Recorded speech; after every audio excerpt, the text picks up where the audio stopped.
The Nanticoke Creek turned into a monster and trapped a prize heifer on a tiny island of mud.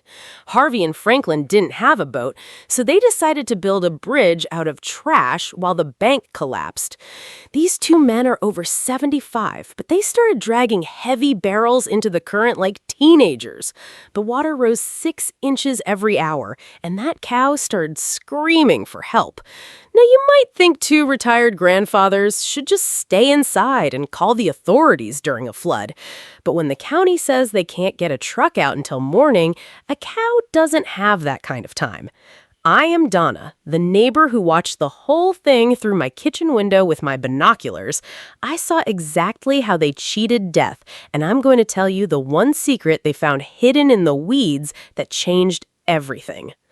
The rain hammered the tin roofs in Sussex County all night long. By dawn, the Nanticoke Creek jumped its banks and swallowed the lower pasture whole. Harvey looked out his porch and saw nothing but brown, swirling chaos where his fence used to stand. How could a little creek turn into a literal ocean in just 6 hours? He grabbed his slicker because he knew the neighbor's heifer was in serious trouble. Harvey and Franklin met at the property line, where the grass turned into a swamp. Franklin carried a coil of heavy rope, and his face looked like a road map of worry. They watched the heifer, Bessie, standing on a patch of high ground that got smaller by the minute. The current ripped through the trees with a terrifying roar. Actually, it sounded more like a freight train than water. Franklin looked at the 30-foot gap of rushing water and started measuring with his eyes. He was a structural engineer for 40 years, so his brain saw a solution where others saw a disaster. He pointed at a pile of scrap lumber near Harvey's shed. "We can't swim it, but we can float over it," he shouted over the wind.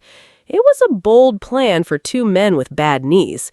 They hunted through the debris and found 4 empty blue plastic drums. These HDPE, or high-density polyethylene, barrels were light enough to carry, but strong enough to float a house.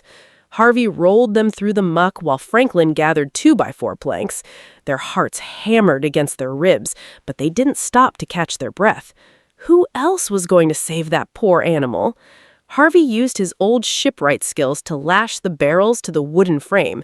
He tied clove hitches and square lashes that tightened as the wood swelled in the rain. His fingers felt stiff and cold, yet the muscle memory from the shipyard took over. He knew if one knot slipped, the whole bridge would disintegrate in the current. It was a matter of life and death. They pushed the front of the makeshift raft into the edge of the flood. The water grabbed the wood and tried to yank it downstream immediately. Franklin held the safety line anchored to a sturdy oak tree, while Harvey stabilized the platform. It bobbed like a cork on the chocolate-colored water. But here's the problem. The center of the creek was moving twice as fast as the edge. Franklin stepped onto the wet wood and his boot slipped on the slime. He wobbled for a second, and my heart nearly stopped as I watched through my binoculars. He was 81 years old, and a fall into that water meant he was gone for good. But then he regained his footing and drove a long pole into the mud to steady himself. Let's be honest, he had more guts than men half his age. They needed to anchor the far side, so Harvey swung a sledgehammer to drive a stake into the disappearing island. Every strike sent a shockwave through his shoulders and back. He ignored the dull ache because Bessie was only 10 feet away now. The cow was shaking so hard her bells rattled. Nevertheless, the stake held firm against the relentless push of the Nanticoke. A huge chunk of the silt bank fell into the water with a sickening splash. The ground was literally dissolving under the cow's hooves. Harvey and Franklin looked at each other, and they didn't need to say a word. They knew the golden window for a safe rescue was closing fast. If they didn't move now, the island and the animal would be gone. Harvey crawled across the swaying planks to reach the other side. The bridge groaned and dipped under his weight, sending sprays of cold water into his face.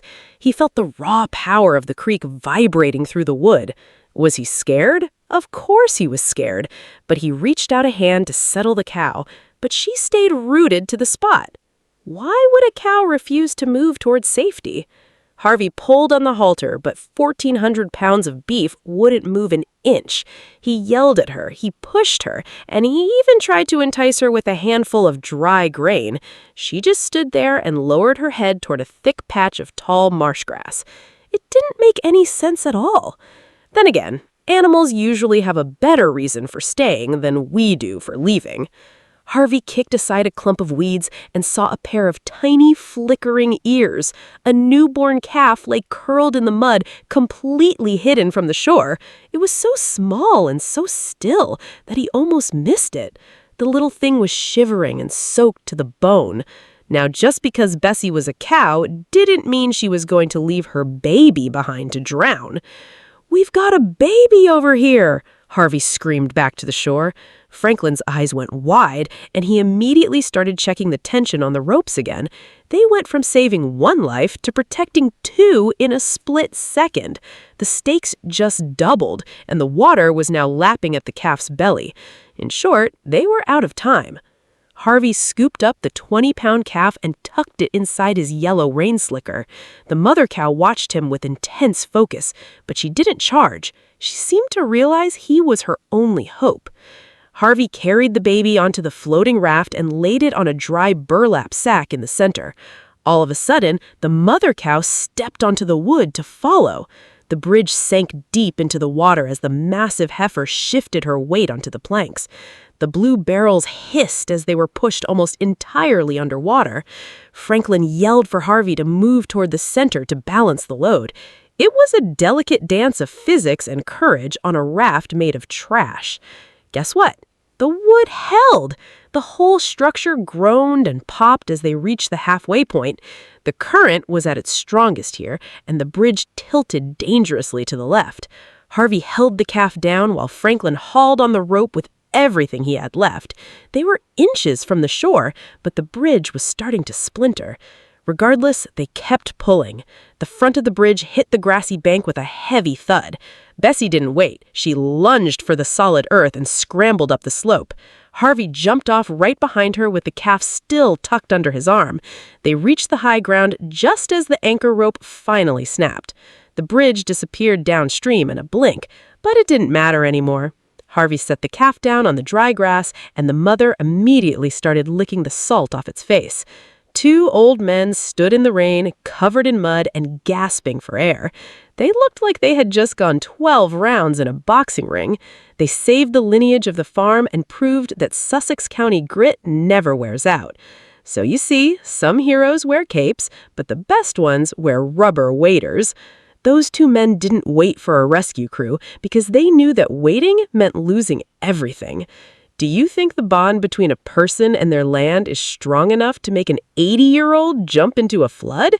Tell me in the comments if you would have stepped onto that shaky bridge or called for help instead.